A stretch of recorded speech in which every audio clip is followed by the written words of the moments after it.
Hey, good morning, everyone. I'm just about to get started, and see if you can see the board. I want to make sure that you can see the board because I'll be writing some stuff up there. I'm not sure it's a whiteboard, so you might have some glare. And so today's topic is financial empowerment. That's a series that we're going to be doing all month long to elevate your image.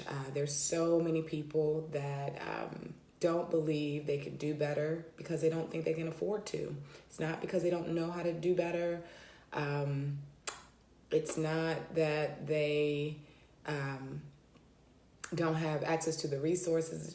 It's their mindset towards their financial climate at home, their personal finances, the life decisions, the life indecisions that they're making, that's keeping them from their goals. So I just want to share with you just a little bit that I know about this subject. And if you have any questions, feel free to leave them on the live and I will follow up with you afterwards.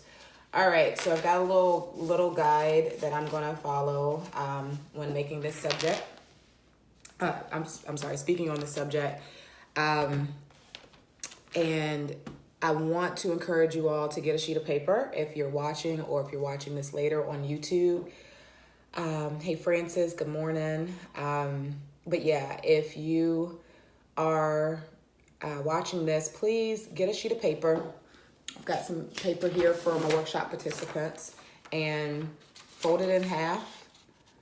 And on one half of it, write life, the other one, write finances, and that's what I'm going to do up here on the board. So hopefully you guys can see what I'm writing. Give me 1 second. Let me shut my blinds. Hopefully that'll help with the glare.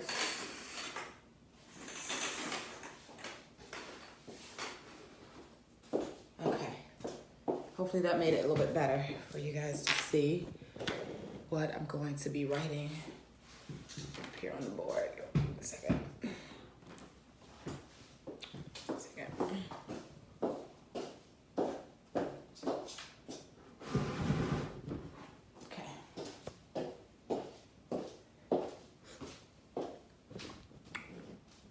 All right, so life, finances,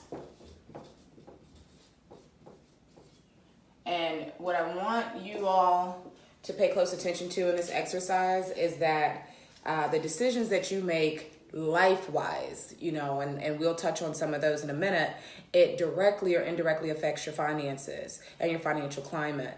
And what happens is we start looking at it in reverse. Oh, we need more money. Oh, I need a better job. Oh, I need to work harder.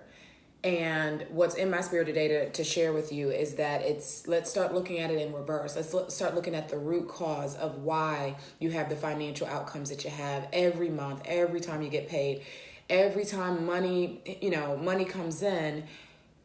Are you disciplined enough to sit down and first assess and diagnose what the problem is when it comes to not just your spending, but your attitude towards your money? Good morning, Donna. Thank you for joining us. So we're going to do this exercise real quick. The first one that I want you to write down under life is your impulses. And impulses, we all have them. These are things that we tell ourselves we are not going to spend money on. And then we end up in the store and we end up online shopping and we do anyways. We end up spending that money. And good morning, Camille. And those really impede our abilities to maintain a disciplined financial lifestyle because I'm sorry, guys. I want to make sure you guys can see what I'm writing on the board. Okay. Hopefully that's better right there. Okay, perfect. So it impedes our ability to maintain that discipline that we need. So when it comes to impulses, what I want you to do really quickly is calculate your impulses and your indulgences. Remember and recall the last time you went to the store and, calculate how much it cost you. You went in there to get one thing and you walked out with 20, and I'll do the same thing. But, impulses can be, candy. It can be food. Eating out can be an impulse when you have a strict budget and you've done meal prep at home, but you're still, you're still eating out 3-4 times a week, and every time you eat out, it's anywhere from $7 a meal up to maybe $15 a meal. I had a meal yesterday. Once I bought dessert and everything, it was $15, and it was a little bit out of what I wanted to spend, but I wanted some pie, and that was an impulse. So the thing about impulses is that you don't always you don't have a psychological connection to why you are spending the money on this particular thing, mostly because that impulse is rooted in, I gotta have it right now, I want it. And if you don't put barriers in place to prevent yourself from giving in and giving way to your impulse, I know we have Francis on the line. I'm gonna put jewelry. I know we have Donna on the line. She's a jewelry designer. I'm gonna put jewelry as an impulse. It could be buying something for your business. I know when I first started my business early on, I felt like I had to have the banners and the really nice glossy flyers and the business cards, and I just kept everything that I felt like I needed, I would just go and impulsively spend without actually having a plan. So just really quickly write your impulses down and then put a dollar amount to them. Right now, just for the sake of this exercise, just, calculate it with estimates. I, every so often, need to have candy every couple of days, a candy bar, a bag of gummy bears, some M&Ms, something, and that's a few dollars every time I spend it. So what we're going to do is do that in a 30-day time frame. Hey, Hal, good morning. So candy. I would say I spend maybe $15 a month on candy. Eating out, I might spend a week, maybe $50 a week eating out. If I have it, times 4 weeks, that's $200 a month eating out. I won't say that. Let's go down to $20 a week, so $80 a month eating out in food. But a lot of people will realize if you eat out for lunch every day, or you eat out, or you go to your local barista in the morning and get coffee, you will realize that number adds up really quickly. If it's not an impulse, don't worry about putting it on this list. There's another list that you may need to put it on. Impulsively buying are things that you did not plan, you do not budget, it's not part of your lifestyle on a regular basis. It's something that you just in the moment you buy, and you've noticed a habit that it's something that you continuously do. So for those that just joined this, we're doing an exercise just to first start itemizing and identifying the diagnosis of what is causing your financial problems, or creating financial limitations that could be impeding your ability to succeed in other areas of your life. So I have impulses. We got candy, we got food, we got jewelry. If you could think of anything else that you have to have, that it's an indulgence, it's not a necessity, but it is something that you notice when you go into the store, you pick it up and it was not on your shopping list. Okay, and if you can calculate that, jewelry's not my impulse, so I won't say that, but it may be someone else's. And then just write a little running total over here. So an impulse is, say, about $100 a month. It could be getting your hair done, could be getting your nails done. You know that you can do your own hair, you can do your own nails. It could be buying a new wig. It could be buying a service that normally you wouldn't buy, but you bought it impulsively. Just look over your month of September financially, and if you can think of one impulse, put it on that list. Next one, this is why I said that it's not really all that crucial, that if it's something that you do budget for and you know yourself, like, look, I'm busy 4 days a week. I know I'm going to have to eat out. I've got particular restaurants. I know how much I'm going to spend when I get to those restaurants.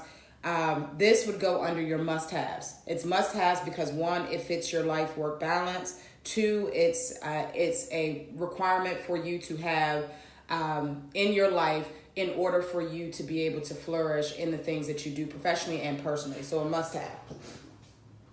Must-haves. Hey, good morning. I'm on live right now, but you're good. So Neri just joined us here in person, guys. I don't know if you wanted to follow along on live, but I'm going to fill you in. But must-haves. So think about the things that this is where you have a little bit more permission to and flexibility. List out your desired must-haves. That'll make this exercise a little bit more fun. As I fill Neri in on the must-haves that the exercise that we're doing, must-haves. Just think through your month of October and things that you have to have for your life, for your business, for your family that are non-negotiables. Okay, take a minute to write those down under your life section, and I'm gonna fill Neri in. Okay, all right. So what we're doing, Neri, is a life and finance chart that's going to directly show a correlation between how something in this category is either positively or negatively affecting your financial forecast at home, okay? So on your sheet of paper, if you can, yep. And impulses, as I have defined it to the online, is that it's anything that you notice that you do as a habit, but it's not something that you went into the store or went online or you know yourself and you know it's an impulse. And like with me, it's candy. Certain candies I get, certain food, as far as like as soon as I get paid, I don't know what it is, but I gotta go treat myself to lunch. It's just like, oh, I earned this. So it could be food, it could be jewelry, it could be online shopping. I know you like to do crafts and something like that. Maybe it's you're impulsively buying stuff for your business, makeup that you don't realize that you use, whatever. But it's something that you know that it's not a necessity, and you impulsively buy it or impulsively do it. It could be an activity that I just, I don't want to put it out there like it's a negative, because that's a negative connotation. We just want to add it up and see how much you're spending in impulse. Oh, good Lord, I think I may even have some of that Okay. here. All right, perfect. Well, yeah, that's where the people online are right now. And then I have them doing must-haves. And, they took a few moments to do their must-have list. So if you're joining us on YouTube or on live, must-haves are things that are non-negotiable for you. So I'll give you some of mine. Non-negotiable are work clothes. I'm an image consultant. I gotta look nice. I don't have to shop all the time, but I do have to make sure I have nice shoes, nice clothing, and my appearance is well kept. That costs money, guys. Those of you that are in business for yourself, those of you that have been clients of mine before, you know that you have to make the financial investment. A lot of people don't view clothing, don't view their appearance as a must-have. It is. You are selling yourself. So this is the first thing that your clients, your customers, your supporters see. And if you didn't spend any money on your appearance and it shows, it does not build trust in their eyes. So that's a must-have for me. It doesn't have to be for you. And appearance stuff. Other must-haves could be, self-care. Self-care for me is kind of like what I said with, I'll treat myself to a trip, to a day off, to, dinner or lunch in the middle of the day that I might splurge a little bit more, maybe going shopping, something that makes me and makes my soul feel good. And that's a must-have for me. A lot of people feel that way. They just do not admit or give themselves permission to feel that way, But self-care is a must-have for me. Security is a must-have for me. An example of security for me is having a threshold of at least 1 month of my bills in my bank account at any times. Anytime. Once that number, I start getting below that number, I start building anxiety. So I have to have that sense of security. Let's see. honestly, I was thinking about this last night on my walk home, that another form of security is my cell phone. For some reason, my cell phone, that's a must-have for me. My cell phone makes me feel secure. I'm walking home, it's like midnight, and I'm like, I don't care because I got my cell phone on me. Anybody does anything, I'm good. I don't know why. So I'm able to put a dollar amount to my cell phone bill. But think about the things that give you security. When I don't have children, but if you have kids, you realize that they get attached to something. And, I saw my nephew when he was a baby get really attached to a giraffe or like a blanket, because it's like their form of external security. That thing is something that's always been around and they bonded with it. And we all have that. It could be, your car. Instead of you buying a used car, you want a new car because it gives you security. Whatever it is, you have the freedom in that part of the exercise to just write down, these are things that warrant your best life. It gives you peace of mind, and they are must-haves. And normally when other financial coaches talk about finances, and they talk about needs versus wants, which is the next thing we're going to do in the exercise, they make you give up all of the indulgences. I'm not a fan of that. I feel like all you're going to do is deprive yourself and never learn how to balance it with reality. So it's just like dieting. You diet, you lose the weight, but that does not change your mindset and your attitude towards the food that you eat and towards the lifestyle. This series of financial empowerment, I want you to have what you want. I just want to make sure that the emotional and psychological connection to why you have it is because you want it and not because society tells you should have it. Okay? The other piece is that once you can start quantifying, once you can start putting a dollar amount to this, then you need to see how hard you have to work over here on the financial side to be able to obtain it and sustain it. Big about sustainability. Okay? So for those of you that are done with the must-have section, we are going to move down to needs versus wants. All right? Pretty self-explanatory. Needs versus wants. Thing there. Sorry, my handwriting's not probably that great.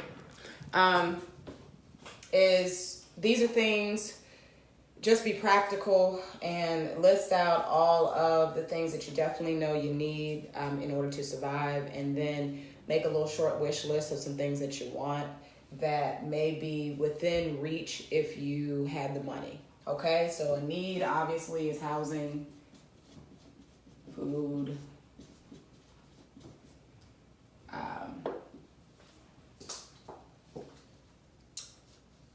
can you think of any other needs? Some type of mode of transportation. All right, that could be your need. Household would be a need. Okay, so Mary said transportation.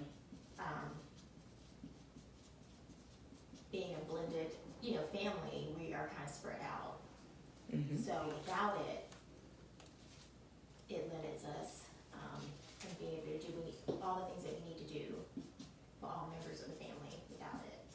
Yeah, I'm adding health to that, or health care. All right, pretty easy list to do. Now let's write our wants. So want is, instead of just basic housing, you might want like in my opinion, well, in my life, I want a newly constructed house.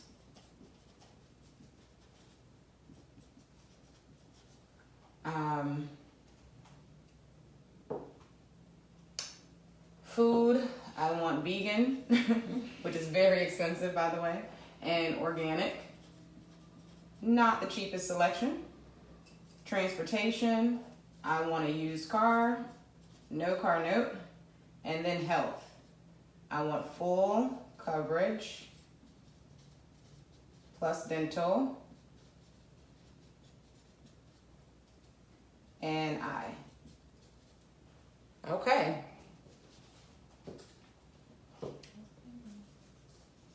Other wants that you might find yourself wanting are vacations. Raise your hand if you want one of those. Paid vacation. All right, vacation, time off without guilt.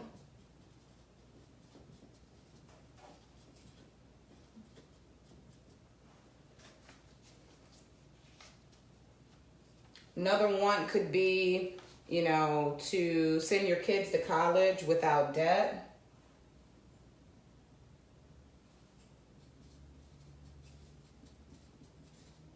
Free education.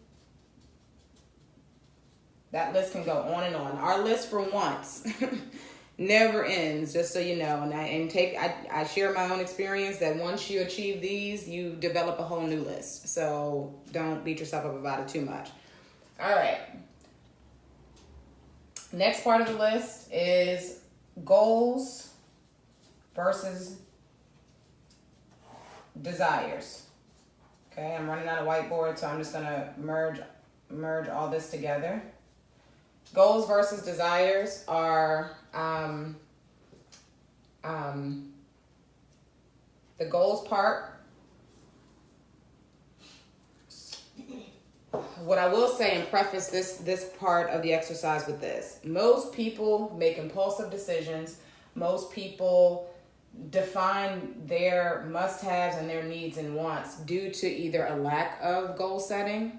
They do not know the end goal, so they kind of don't structure themselves in a way where now we're doing a self-assessment. I know I'm going to make these impulsive decisions. I know that I feel every month these are things that I feel like are must-haves for me. I know, long-term or short-term or every day I am working to maintain stability with the needs and wants in my life. The goals and desires changes all that. This is what puts you in the driving seat of your life. It's like, look, I don't care what you're tempted with when it comes to impulses. I don't care what you feel like you must have. I was just telling someone this morning that this was one of 3 dresses I had last summer when I moved back to Virginia. I wanted to do my book tour. I did not want a whole lot of stuff coming with me. I had 1 suitcase. I had 1 pair of shoes and 4 dresses that I could dry clean in any city. So even though clothing and appearance was important to me and was a must-have, I was able to deduce that to a very minimalistic lifestyle, okay? Still have a cell phone. When it comes to needs and wants, yes, your needs are housing, food, transportation, health, but your goals may affect some of these needs sometimes. You may have to make a decision and say, you know what? When it comes to food this month, somebody might have to feed me. I may not, be able to buy $200-300 worth of groceries so that I can take that money and put that into the goal bucket. So we're going to go back and quantify all these things as well. But goals, just for the sake of time, just identify one goal that you have by the end of 2018. We all set a resolution or a goal that we had coming into this month. For me, it was to overcome my fear of video. I did it. But whatever your goal is, it does not have to be a professional goal. It could be to lose weight. It could be to gain weight. It could be to, overcome your fear. Like Sylvia, you're joining us from work. I know Sylvia is a client. She's a business member. She's working on overcoming her fear of public speaking, and she's joined the chapter to do that. So, that could be a goal of yours. So whatever it is, just identify one goal, and we're going to quantify that goal in a second once we finish the exercise. My goal is, it goes to this right here for me. And this. Okay. So my goal is transportation. I have been walking for 3 years, and although it keeps me in shape, I would really like, before it gets cold in Virginia, because Virginia does not have the best public transportation, to buy me a used car. And my birthday's coming up in a couple of weeks, and prayerfully, Lord willing, that's what I will be able to do. But that has been a goal, and it has been a goal all year long, not just 2 weeks out from a birthday. Desires. So once you've identified what your short-term goal is for the rest of this year, a desire is more, it's the wishful thinking part of your goal. It's like, yeah, I know I need used car and transportation, but my desire is that somebody gives it to me so I don't have to spend the money. So, that's the same thing. So do not limit yourself from a psychological standpoint. And I'm not a psychologist. I'm not giving you any psychological advice. Disclaimer. All I'm saying is, from a psychological standpoint, we do a really poor job of allowing our conscious to speak. Soon as that small voice starts coming up, we shut it down. No, we're not allowed to have that. We're not allowed to do that. I want to strengthen that small voice, because that small voice is the one that's going to keep you disciplined as well. It's going to make you bolder. It's going to make you stop lying to yourself and running from your truth. Okay, that's a voice of truth in your spirit that's telling you, why not? Why can't you ask? And why can't you believe that somebody would give you a car? You know, Sylvia somebody gave her a car. One of my other friends, somebody gave her a car. You know, as soon as I think that, I think it's outlandish. I'm like, hey, nobody's gonna give me a car. You know, so, but that's my desire. My desire for the longest was that somebody had, you know, some used car somewhere that they didn't want, needed a tax write-off, and they just gave it to me. Why is that my desire? So the $2,000-$3,000 that I spent on a car is money that I can go back into my business, or I can go back into this charity work. You know, I really don't want to have to pull money away from all the stuff that I do to do that. So I've got good reasons. When you silence that first voice of your desirables, you silence the second voice of giving, you know, of quantifying it and telling yourself that you have good reasons for desiring it. You're not gluttonous. You're not lazy, you know, or you might be. So if you do this exercise and you find out, oh, I want somebody to give me a car because I'm too lazy to spend the money and, you know, too lazy to earn the money to do it, then you don't deserve it. And you got to have that truth moment with yourself. Hopefully that helps, guys. So, gift is my desire. Okay? Last but not least, and Sylvia just texted me this on the way in here about debt, and I had not read your message all the way, Sylvia, but I did see it come in before I started this workshop. So thank you for sharing that. And what her message said, if I can recall, it said that debt is a result of impatience. And I could not agree more, because Sylvia and I are in a place, in a part of our consultation where we have to get really honest about, you know, her finances. And that goes for anybody that comes into building economic stability together. You cannot live your best life. I couldn't live my best life with the amount of debt and the lack of support that I had at 25 years old. I couldn't. Right. You know, support births itself in your life in different ways. It could be a husband. It could be a wife. It could be friends. It can be customers. But we all need support in order to feed our emotional and mental well-being, so that we can go out here and actually earn the income that we need in order to, you know, live life the way that we want it. So debt and support. So with this exercise, I've run out of whiteboard, but you guys have more paper than space on your paper. Debt. This is not, you know, your debt is your business. You're an adult over the age of 18. It's nobody else's fault. You know, you chose it. You wanted it because you had to have it, or because you needed it, or because, you know, it was an impulse. The credit was there and you just got it. So owning it is the lesson in what your debt is. Whatever it is, you cannot, and I hear the Lord saying this, you cannot pretend like it doesn't exist anymore. You can't. And that's student loans, that's credit cards, that's things that's gone into collections. I did debt recovery for 4 years. That was one of my first careers, and I was a debt recovery supervisor.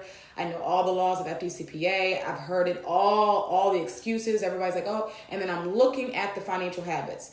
They literally went out and got a credit card and maxed it out the first 30 days, paid the minimum payment for a year or 2 years. Something else dramatic happened in their life, and they were not able to,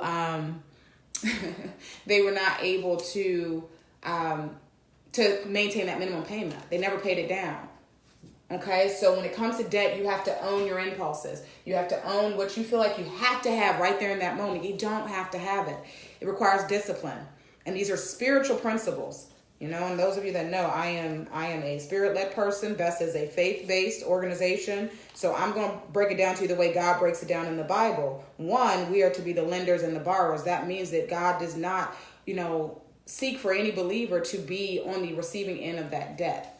You know, but if we are in debt, what does the Lord's Prayer says? Forgive us our debts as we forgive our debtors. What that means to me, because that you know, especially in business, and I've got people that owe me and didn't pay me, that's a hard pill to swallow when you got bills to pay and they don't pay. But the spiritual principle is that you have to run and operate your life as if the money's not there. You cannot bank on the money until you actually physically have it in your hand. Right. Okay? If not, you have a debt mindset. You're already making plans on money that you're putting, mentally you're putting yourself in debt before you actually have it, and just let it sit, and then do this exercise every month in your mind. It comes second nature to me. Nope, I know myself. I know I'm going to be impulsive. I'm not going to do that. I'm not even going to put myself in the situation to be impulsive. I'm not going into the store the first 2 weeks of the month. Because if not, I'm going to go in there and I'm going to buy 10 little small things and it's going to add up. Why? Because I got goals. Okay? Why? Because I have desires. And what I don't want to have happen is I got to go to my mom, I got to go to my dad, I got to go to my colleagues, I got to go to somebody and explain to them that my desire was for them to gift me a car, or at least support my business so that I can afford to get a car. But because I was impulsive, because I had to have new clothes or whatever, where's that car, India? Right. Where's that goal, Neri? So we have to take onus over our own poor habits. Okay, so to be financially empowered, it starts in the spirit. Okay, it doesn't feel good after you buy that. For me, it doesn't. I have so much buyer's remorse after I buy something I don't need. I literally probably will end up taking it back to the store. And I see the flip side of that is the support. Building a support system of other friends that are not going to make you feel like crap for not having money or not spending money on the things that they want to do. You have to build a support system around what do your goals look like? What do your needs? If you are living within your needs and say, you know what, all these things that I want, they can come next. But when it comes to my basic needs and my goals, I need a support system of friends that are not going to be like, come on, you can pay for that vacation. I'm like, no, I run a business. No, and it's a charity. No, I walk. I sold my car, no, like you have to have other friends that encourage that. And I see a lot of my clients and my friends, early on when I started my business, they did not support it. My family did not support my financial decisions. And it really, really was a hard time. And I see a lot of other people going through that peer pressure of you spend money to keep up an appearance or to keep up a lifestyle that you can't afford. When you quit your job full time, like I did 4 years ago, this is not an entrepreneurship message. You still have your job. And when you get paid, you have no money. Something's got to change. That means you got to reduce some debt. That means that you have to change the way you spend. You got enough money, you just don't have enough good sense to say, okay, it costs me $100 a month in impulses. Maybe I need to stop doing that. I'm spending $200 a month in eating out every day. And then one good decision feeds into another one because maybe your goal was to lose weight. You eat better, you stop eating out, you actually lose weight. So what I put out on social media last night was that a lot of people don't do better because they don't feel like they can afford to. Affording it has nothing to do with it. You don't need a trainer. You don't need a career coach, a financial advisor. You need to make better life decisions with your money that you get up every day, take time away from your family, your loved ones to go get. So when it comes to support, that support system is whatever you wrote on this list. It'd be wise. It would behoove you to share that with the people closest to you. Let them know these are my financial weaknesses. I'm really struggling, honey.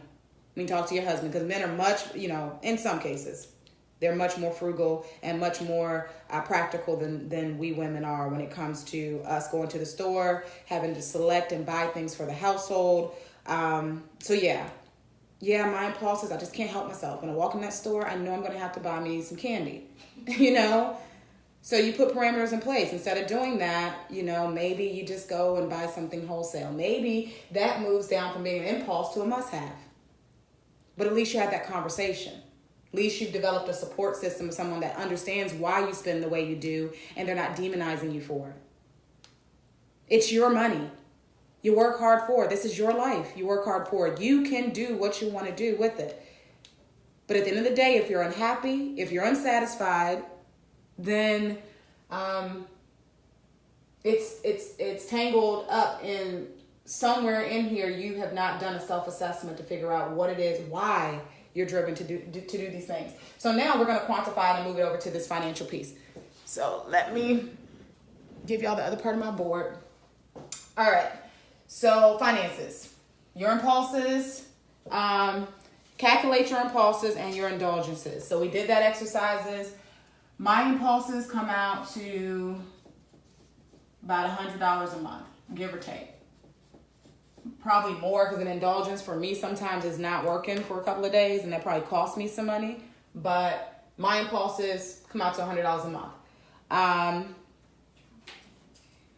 I'll give y'all a minute to do that.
And what I'm doing, guys, is I am totaling up all my expenses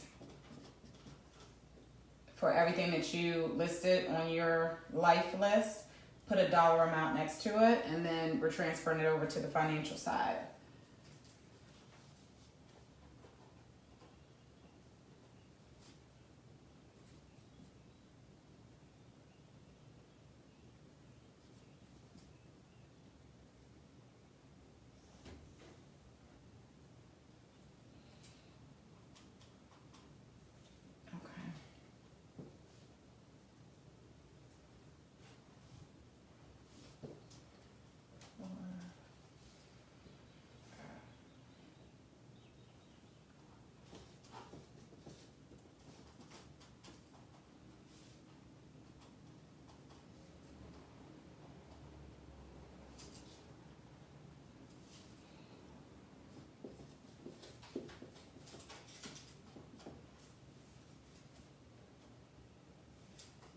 Okay.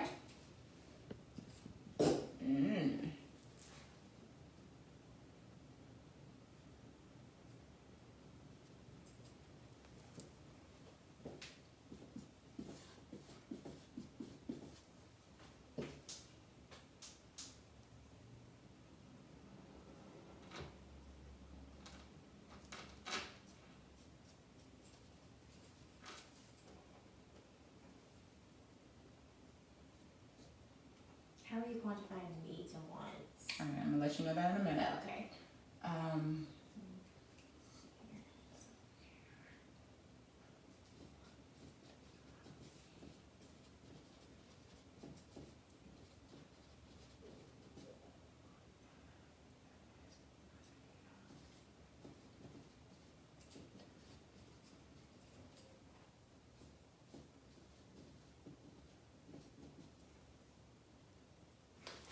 Okay.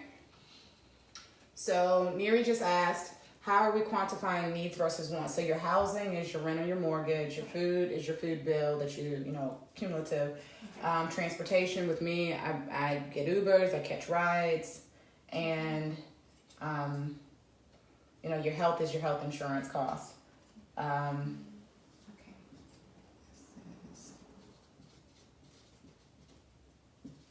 So I have another question about Yes, that. yes, ma'am. There are things that are identified as needs that I currently do not have. Like, That's fine if you know how much it costs. Like, Right, same thing okay. with me when it comes to health insurance. I do not have health insurance. Okay. But I did get a quote for one, and it was between $200 to $300 a month. So that's what I just put $200 Gotcha. for. Okay. And all right. all right. So what we're doing is we're going back through our list and we're quantifying this. So on impulses, that was pretty easy because we set the budget. Same thing for must-haves. This is a wish list just as much as it could be a real list for you. So clothing and appearance, I do not typically spend this, but if I could, I would. I'd get my hair, my nails, my eyebrows, and buy at least one new outfit a month. I don't do that because I don't have it like that financially yet, but I want it. So I'm going to set myself a budget to say in the future, this is what I want. Because when it comes to your financial forecast over here, you want to be honest with yourself of how much money you actually have versus how much money you're going to actually need. And that's what we're going to compare once we get the numbers. So clothing and appearance, I'm going to say, let's see, probably $150 a month.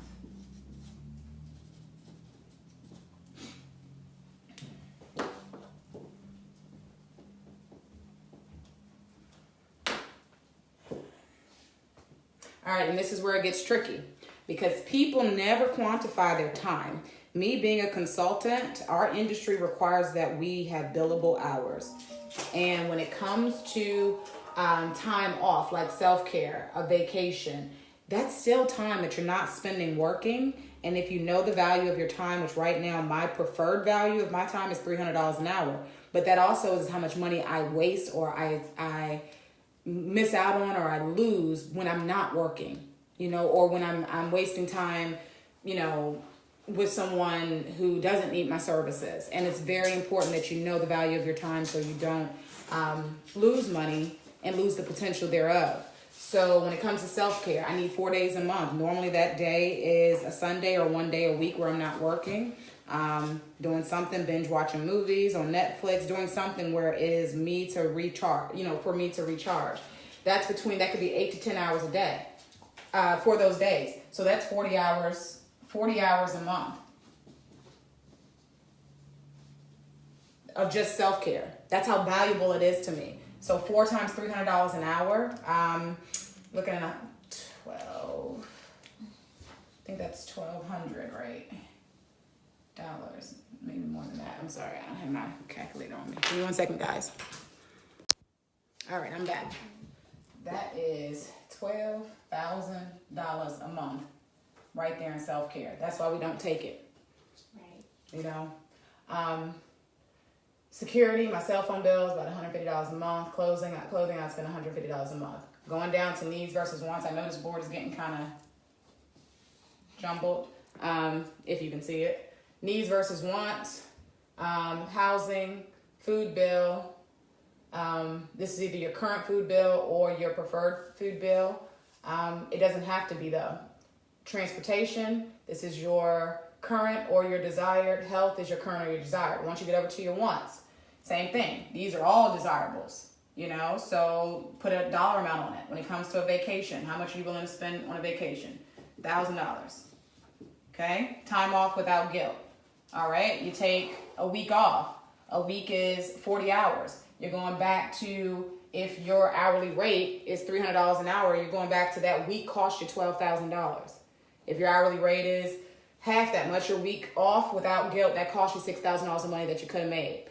That money doesn't have to always mean that you make it that week. It means that over a 12-month span of time, did you miss out on the opportunity to make $12,000 more this year because you took a week off for vacation? Okay, it doesn't mean it's a bad thing. I just need you to understand how valuable time is. And what you're doing with your time, whether or not it's an investment. So $1,000 is what you spend on a vacation, taking a week off, same amount. Self-care. So I already have that quantified in my must-haves. New house, newly constructed house. That's going to be about $35,000, give or take. I'm lying to myself. Let's do $65,000 for a newly constructed house in Petersburg, Virginia. I don't know where you live, but down here you can buy some land and do a newly constructed house a lot cheaper than you could do a mortgage. And you might not want to buy a house down here just because of, they're really old, the piping's old, a lot of mold issues. You end up spending that much and just, fixing it up. Vegan food. So I already have my food bill over here of like what my needs are. I'm going to add to that another $200 because if I could, I would order vegan food, meal prep, and eat very healthy. Used car, that's going to be about $3,000.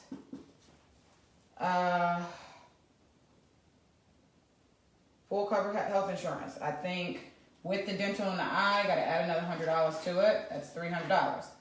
All right, so then when you get over here to needs versus wants, you got to add up all of what you just calculated. So, Neri, you got your calculator on your phone? Need to do some math for me, please. All right, hang on just a sec. Do y'all have any questions? Are y'all following along? Does this make sense? All right, I'm ready. All right, so can you add up first my must-haves? So $12,000 plus 150 plus another 150. Okay, that's 12,300. All right, and then for needs versus wants, can you add up 475? Separately from this? Yes, now? please. Okay. Delete that. All right. 475. Mm-hmm. Actually, I'm gonna add plus another 500, Okay. 300, 300, Mm-hmm. 75, 3,000, Okay. 1,000, and then 65,000. All right, 70,650. Okay.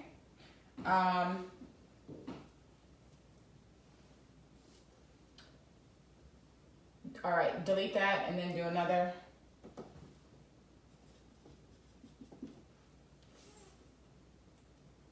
Wait. 475 Okay. plus 100 All right. plus 75.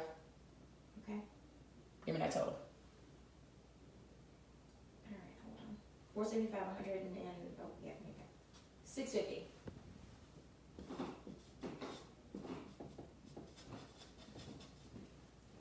All right. Cool. So goals, desires. All right. Add up 12,300, 100, and 70,650. Give me that total. $83,050.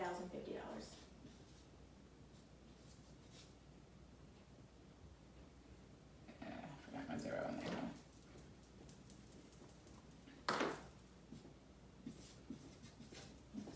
All right. Got it. All right.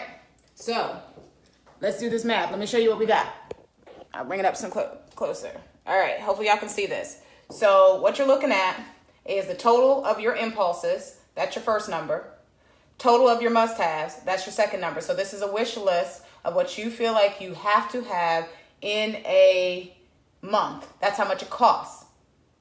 Based on when you quantify your time, if you calculate self-care. If that's not in there, whatever that total is, that is what you are non-negotiable. This is what you want in your life. That's how much it costs on a monthly basis. Needs versus wants. This is a combination of what you already spend right now to meet your needs plus what you want. That's your first number. So that's the $70,650. That's a combination of that dream home, that dream car, that, vacation, that diet you want, that shopping spree you want, whatever you want. This is your wish list financially for it. Needs is the other number. See how small that is? $650 is your needs. That means right now, if you rented a room, you have housing, if you reduce your food bill to $100 a month, and you didn't drive and caught an Uber a couple of times and caught a ride, that's $75 a month. Not adding in your must-haves. Okay, so you could calculate those two together.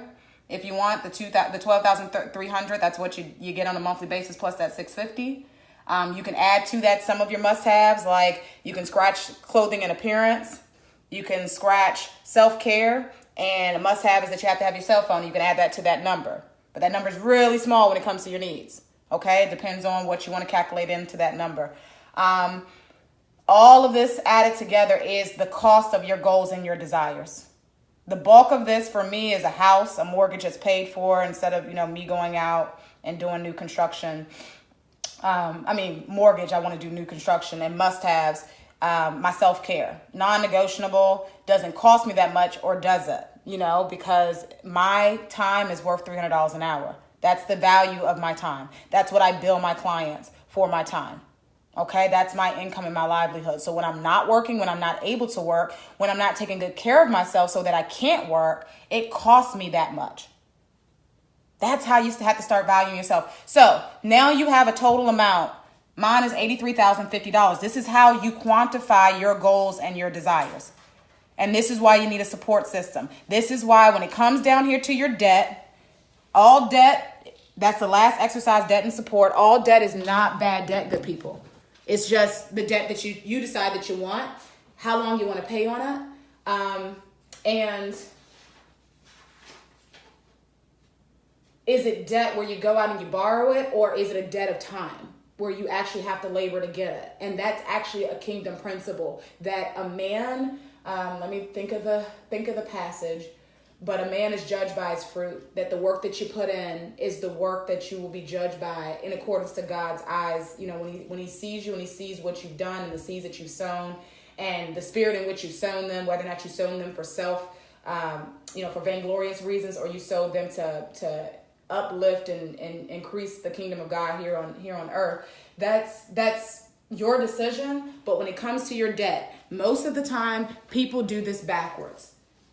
They buy their wants first. Oh, I want transportation. I'm going to put myself in debt for a car. You just added $12, $13, $20,000 car note for the next 6 years. It was a want. It was not a need. It was a want, not a must-have. No problem. It's just we're doing it backwards. The best way to do it is to first do the entire exercise, get down here to goals and desires, and know what you're working for over those next 5 or 6 years.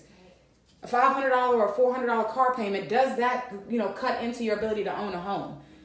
Does that cut into your ability to grow your business? Does that cut into your ability to have time off without guilt? Yeah, it does, because you got to pay that car note. You can't take any time off. So your life decisions of what you want and what's important to you, and is it spending time with loved ones, spending time with your children, traveling and having experiences, it all has a price. Okay, and it's price spent with whether or not you view your time as valuable. So when it comes to your goals and your desires, mine costs $83,050. That's not a lot of money over 5 years. Do the math for me, Miri. $83,050 divided by 5 years. Okay. So back at 5 years, that's $16,610. 16,000 what? $610. Ready for your mind to be blown, good people? Divide that by 12 months. $1,384.16. Oh, sorry. It's $1,384. There you go. Bam. Look at that. Show you what I just did. Oh, I've got goosebumps. What we just did is I took all of my goals and desires. It cost me $83,050. That's including my impulsive spending of candy and food and whatever else I know I'm going to do and it's not going to change about me. All my must-haves, all of my needs and wants over the next 5 years is $83,050. The car, the house, everything's included in that. Dividing that by the next 5 years is a total per year of $16,610. Per month is $1,384. $1,400 a month.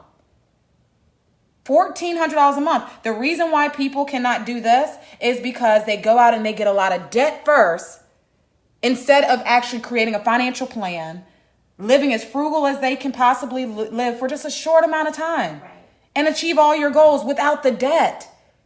It's the debt. It's the decision that instead of spending $65,000 on a house, you're spending $650,000 on a house. For what? All you need is housing.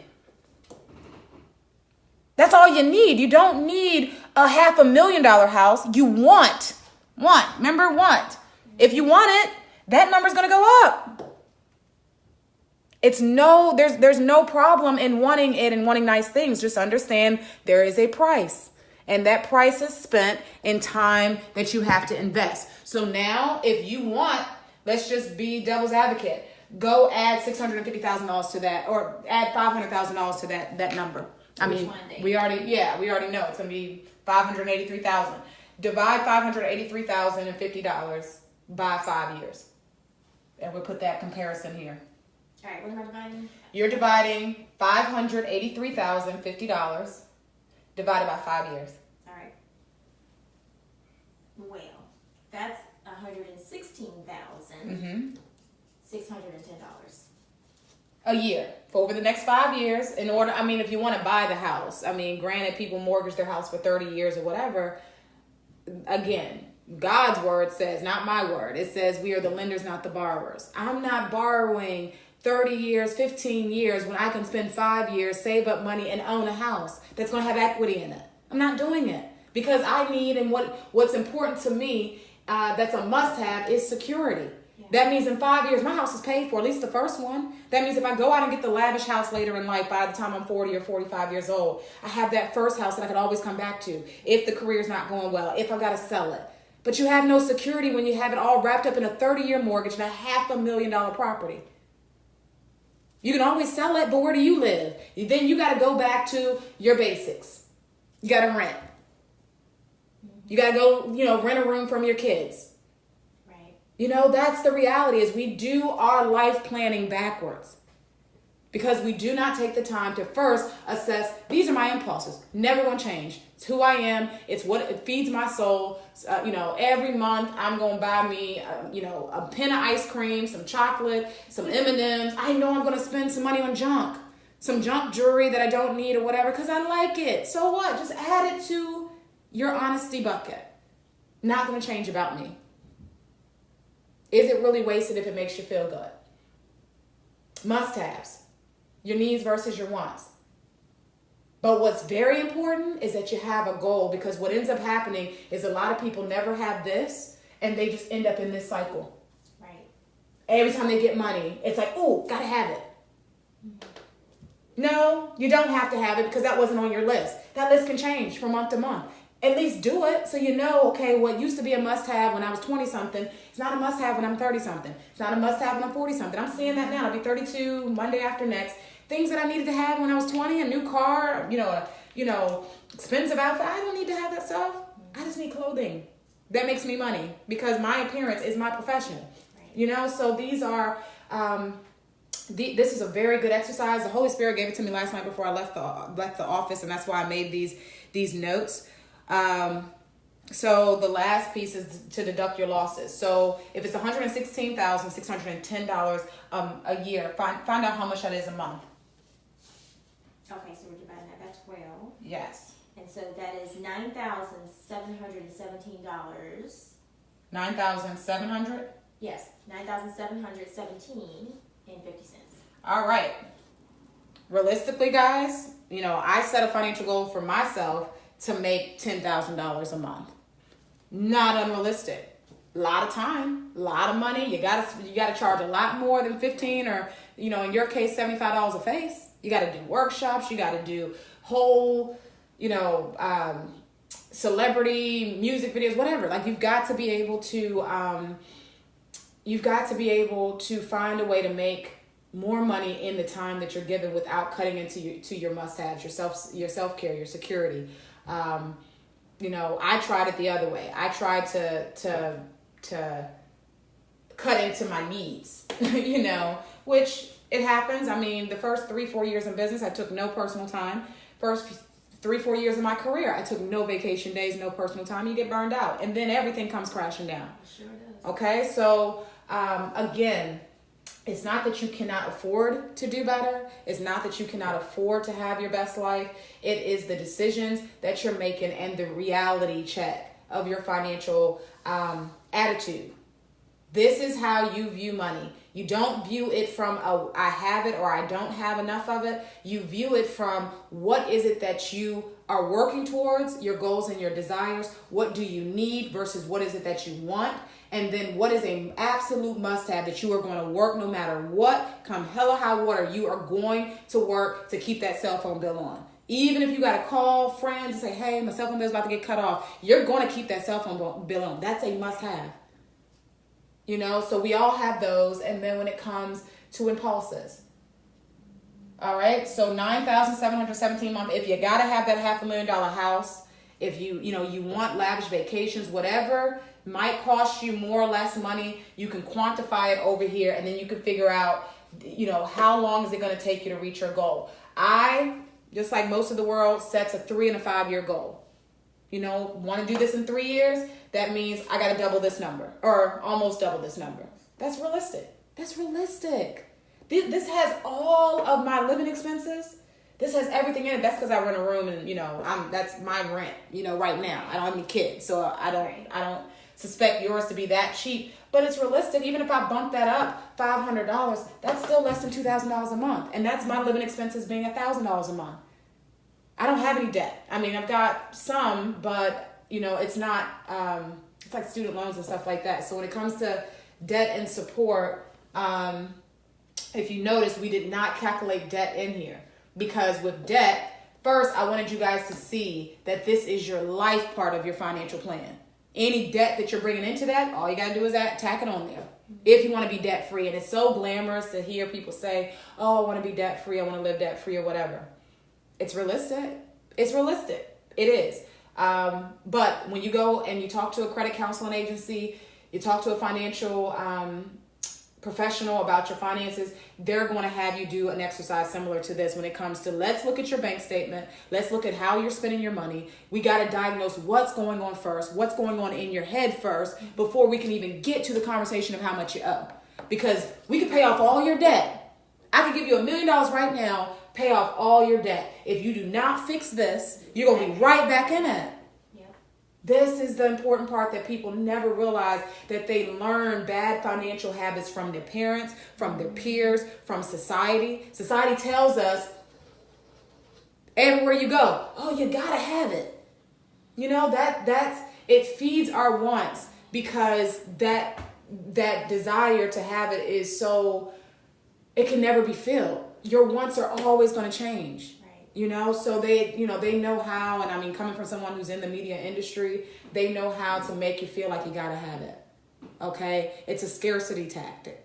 It makes you feel like if you don't have it, they play on your security, your sense of security. Okay? Did you have any questions about this? Does this make sense? Mm-hmm. Okay. Yeah. You have any questions about this? Any questions online, good people?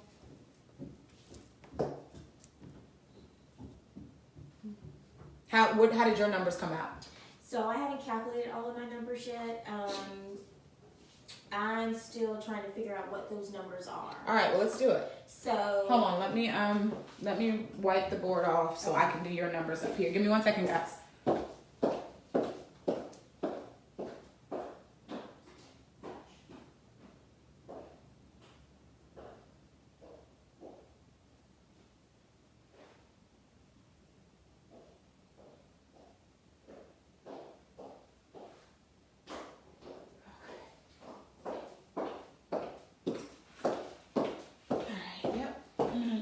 Mine, and we're going to do yours.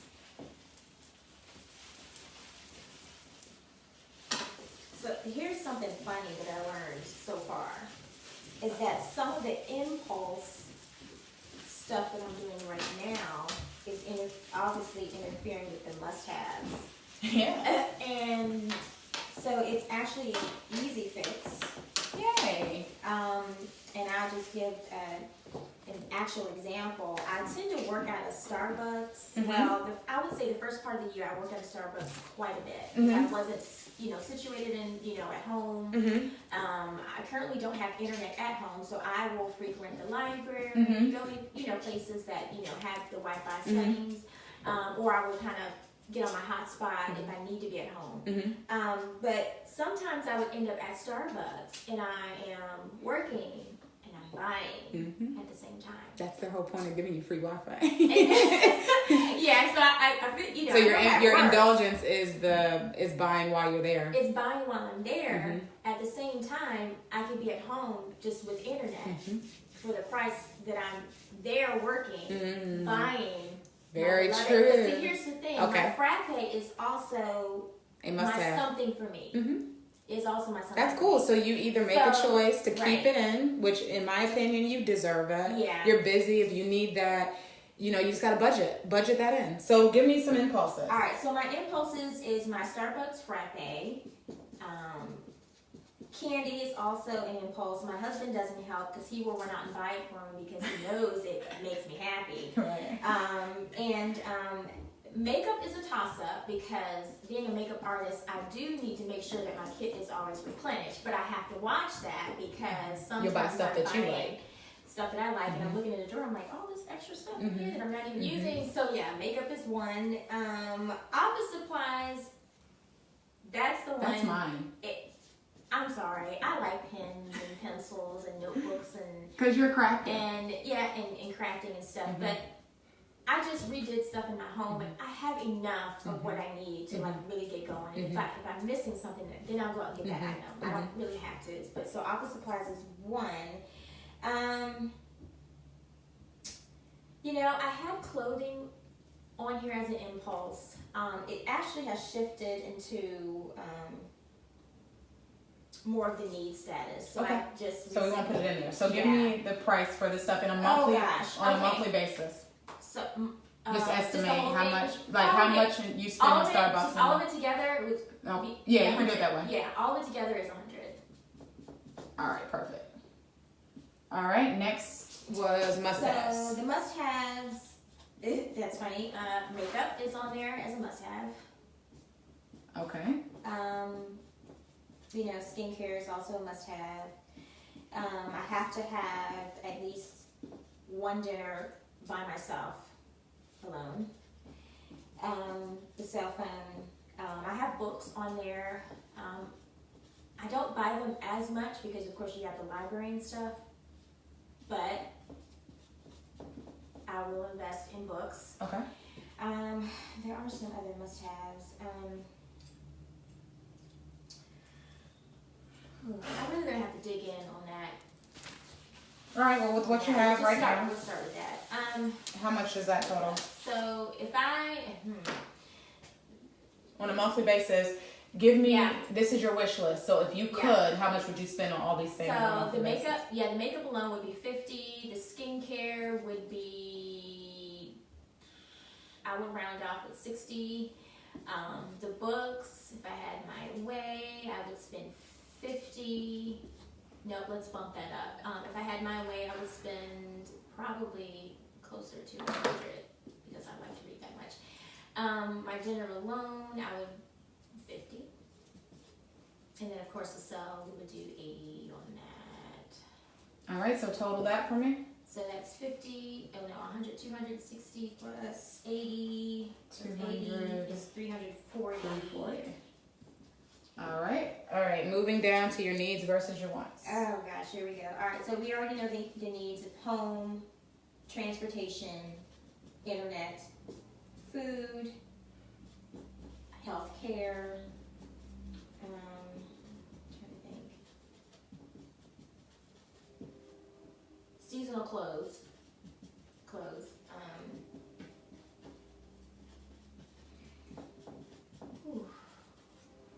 Okay. Yeah. All right, and then give me a total for your needs.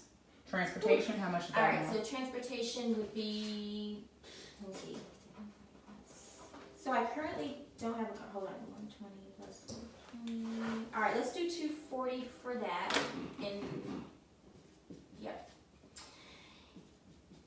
And home. This is how much your cost of living, like to rent or mortgage. $95. So 900. Internet would probably be about $50 where I am a month. And then my seasonal clothes would probably be about $100. All right, and then wants. All right, wants.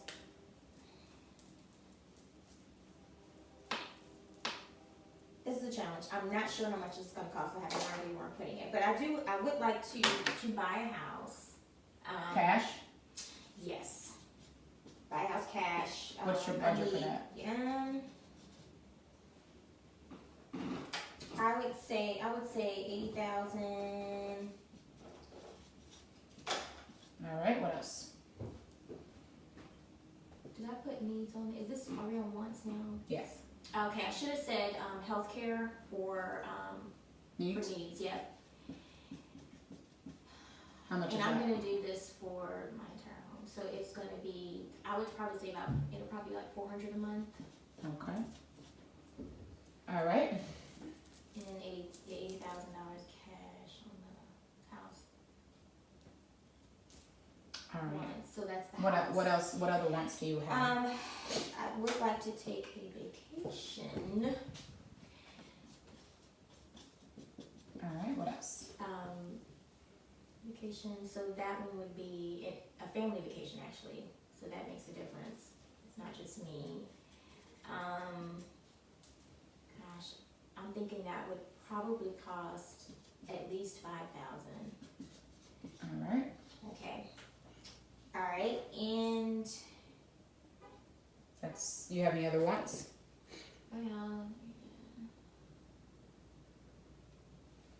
yeah, I do have a one. It's for my business, Mm-hmm. and so I would say $3,600 investment in product and business products. Okay. I forgot to put that in mine. Thank you. Yeah, and that's something I just thought about that because I hadn't written it down.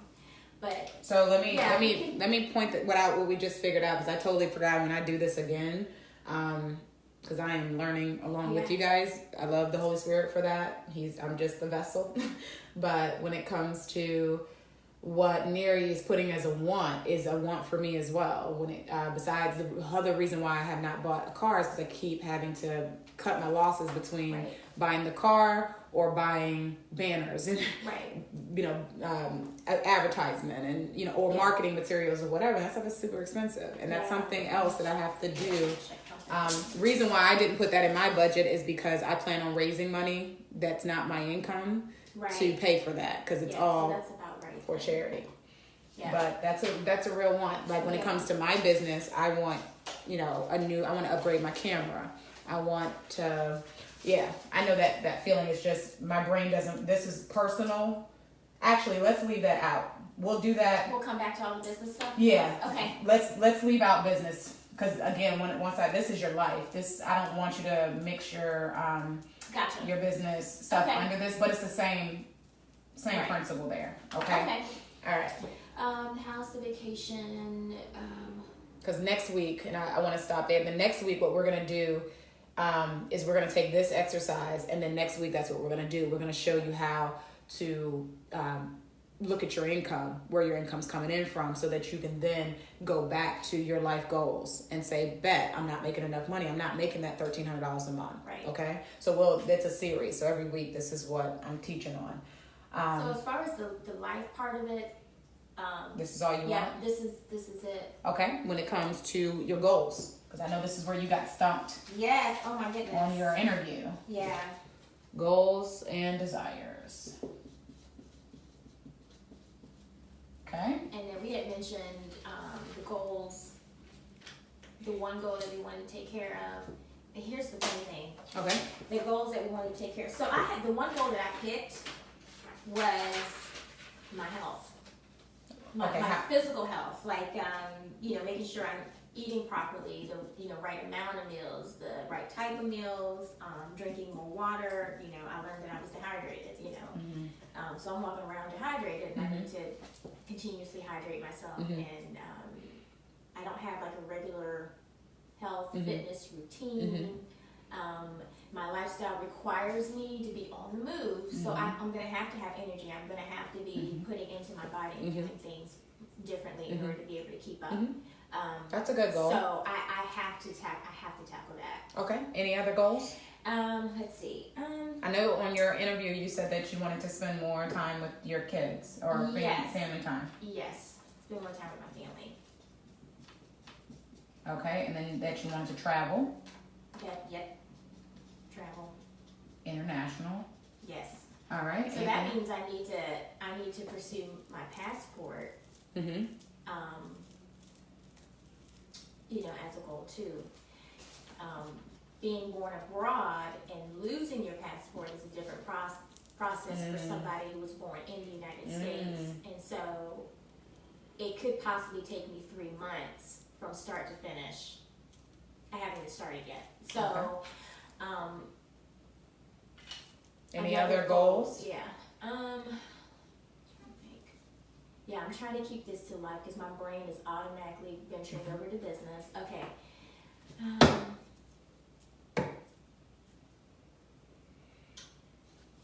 No, those. Any desires? Yes. Okay. Yes.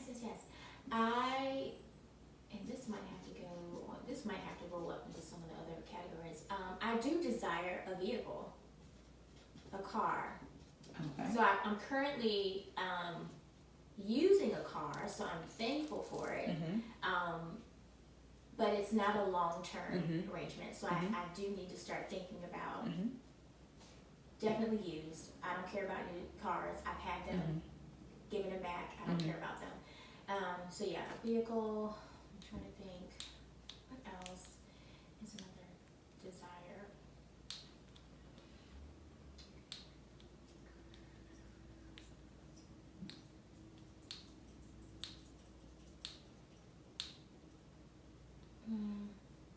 I'm kind of drawing a blank. Okay. I'm drawing a blank. I'm just gonna stop right there. All right, and then let's talk about debt and support. All right. This is just a Q&A. You don't have to put anything there. What's your attitude towards debt? I mean, the biggest thing is for you not to avoid the fact that it's there. Does it stress you out? Are you well aware of how much debt you have and you have a plan for your debt? Like what? Yeah, I've just started putting together like what it actually looks like, like a list of stuff. So it's not here with me, but I do keep a list of like current debt, because the current debt is small enough for me to really chip away at it and get it over and done with. The larger debt, like maybe like medical bills, I may have one credit card debt. It's a small amount. And a loan, from a bank that's also a small amount. So it could probably be in the same category of those small amounts that can be chipped away in a short period of time. So no school debt, no huge big credit card debts. It's just a lot of like the medical bills. And then what's your support system like? Do you feel pressured from any of your friends or peers or anybody to spend money you don't have? Do you feel self-conscious about not having a car and your friends knowing about it? What's your attitude towards that? The good news is that I am surrounded by people that know my situation from start to finish. So I don't feel pressure from friends or family. I do have a supportive husband. We're in it together, so we're just trying to figure out what makes sense. He allows me space to put things out on paper and show it to him and say, look, this is where we are. So there's no pushback there. Okay, the fight. So that's great. So the support is there. All right. So once the other part of this, when it comes to this, is once we tally this up, you'll now know how much more debt over the next 5 or 10 years you might want to. So you can be proactive and not reactive. You don't want to, put your health on the back burner and then healthcare bills, like you said, your debt right now is medical bills. Okay, so that's the reality, is that yes, life happens, but if we know what we're working towards, like I'll be perfectly honest, I wrecked my credit 7-ish years ago because one, I was in the credit industry for a long time and I knew they have a 7-year statute of limitation. I did not file any bankruptcy. I knew the pitfalls and the laws. But what I also, I was married, when I took out the debt, when we broke up, all the debt fell on me, so that was another big issue. So when I had to make the choice to foreclose on my property and let them repossess the car, which you will look on my credit, it was A1 and then stop. What I did was what I'm advising people to do now. Going into that, I had full awareness and intention about I'm wrecking my credit. I'm young. I was 25 when I did it. I was like, by the time I'm 32, all of that will be off my credit because the statute of limitations, they cannot collect on it after that. And then I'll rebuild it. And then I will buy cash. So that it taught me a valuable financial principle that you know, me not knowing, I went out and bought the biggest house that I could, you know, that I could get with my credit. I maxed out the amount of mortgage that I could get because I wanted a house that was going to be a starter family, and then it was a condo and all this other stuff. But I've never gone into a financial decision without doing this in my mind, which is and I'm very frugal. So anybody that knows me knows that I shop at the thrift store. I do not care to have a lot of stuff. I am not an impulsive spender with major stuff. And that support system was not there for me. Once I told people I'm going to wreck my credit, I'm going to walk away from this mortgage, they thought I had lost my mind. And I lost them along the way, and I'm glad I did, because I was able to focus on something that filled my soul. I started this business, started this charity work, and now I have the security. Security is my big thing. I have the security in knowing that they can never fire me again. That was another reason. The economy crashed. The career that I had in collections for 4 years, we were bill collectors when the economy crashed. Yeah. Nobody's paying their bills. The entire nation's not paying their bills right now. Right. So that was the first industry to get cut, or one of the first besides housing. So all of those outside factors showed me that I did not build my life on the security of me making my own money. That's why entrepreneurship is glamorous. It ain't glamorous unless you're in an industry like hair, makeup, something that you can do, and that's, you know, working with your hands. I wasn't called to do any of that. I did do hair after, you know, I quit that job and went back to school for a little bit, but I had almost at that time $3,000-$4,000 worth of bills, and doing hair I could only make about $1,200 a month. Right. You know, I didn't have a client base. I didn't have a license. So all of that to say that, you know, that support system, if I would have been able, one, my husband left, so that support system, the immediate support system left when it came to financial and us splitting the bills. Second support system that left was when I left, I didn't have the option of going back home and letting my parents support me. Right. Exactly. A lot of young people do. I didn't have that option. I was estranged from my family after the age of 16. So I didn't have the option. A lot of people do, and there's a lot of people that don't. And then when you see them making impulsive or reactive financial choices, it's because life happened and they don't have anybody there for them. And I'm a huge advocate for let's take care of one another. If you got 4 bedrooms in your house, what's a big deal letting a family member or let somebody else stay there for a few months to get on their feet? No, I agree with you know, but granted, people could bring their drama with them or whatever, but still, everybody needs a little bit of support, at least long enough to know, look, you can't live here, but here's some money to help you along the way. Right. And I've experienced some of that,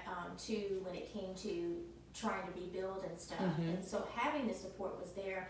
But even going in, I was very clear, like, just letting you know this is a temporary arrangement. These are the things that I'm working on, because I never wanted them to think that this was a place that I planned to just stay on. And that's the reality of the care of the provider in those situations. They don't want to be taken advantage of. Absolutely. They don't want to be stuck with you. They've got their own life. You living there, if they're not financially well off, it's a burden for them too. I mean, renting a room is I've been renting rooms. I mean, I've had a couple of apartments since then, but renting a room for me, it allows me to live within this reality of, you know, what's a must-have, what's a need versus a want, because living in a room and you don't have the whole house to yourself, it's a constant and a daily reminder, this is not home. This is just, you know, it puts that pressure on you. And I love it. I mean, I love it. It fits my lifestyle because I'm barely home. I travel a lot. But with, you know, with others who have all this stuff and all these belongings and they need, their security looks like a whole house, which mine does too. It's just, again, going down here to setting your goals and short-term goals. In this case, it was to develop a goal that was between now and the end of the year. Right. You know, this was a goal to it could be a personal goal. It doesn't have to be a financial one, but it all has a price. So how much do you quantify your time as? Oh, my time. That's a weak area for me. Because, you know, I do work as a